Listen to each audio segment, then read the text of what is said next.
रजनी की जॉब के 2 साल बाद ही उसका ट्रांसफर उस शहर में हो गया था, जहां उसकी दीदी और जीजाजी रहते थे।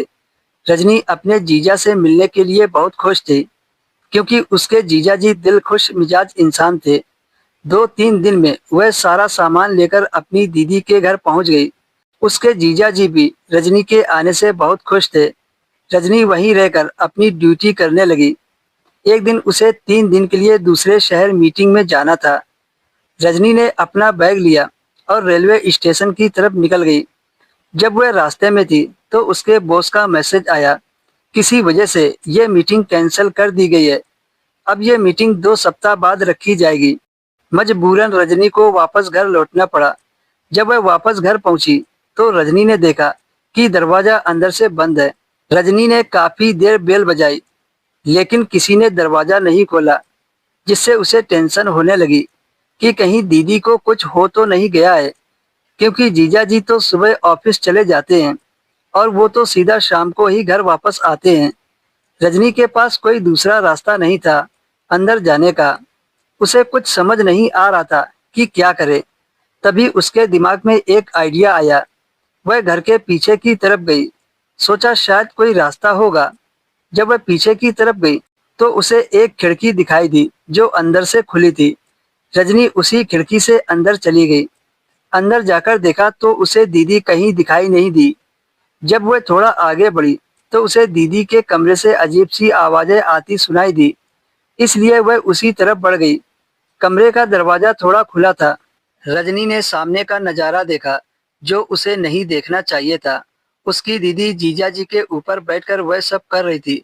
वह दोनों भरपूर जोश में थे। शायद इसी वजह से उन्हें बेल बजने की आवाज सुनाई नहीं दी होगी। रजनी तुरंत वहां से हट गई, क्योंकि वह उनके हसीन पलों को भंग नहीं करना चाहती थी।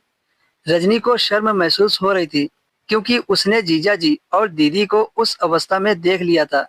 इसलिए रजनी तुरंत उसी खिड़की से वापस आ गई और सोचा 2-4 घंटे कहीं बाहर बिताकर आती हूँ, तब तक उन दोनों का पूरा हो जाएगा। यह सब सोचकर रजनी एक होटल में टाइम पास करने चली गई। रजनी अभी टेबल की सीट पर बैठे अपने ऑर्डर का इंतजार कर ही रही थी।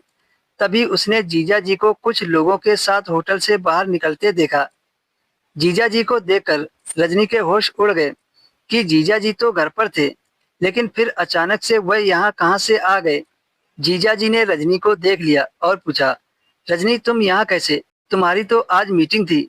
रजनी ने बताया, आज की मीटिंग कैंसिल हो गई है, लेकिन आप यहाँ क्या कर रहे हैं? तब जीजा ने रजनी को सारी बात बताई कि आज सुबह से मेरी यही मीटिंग थी।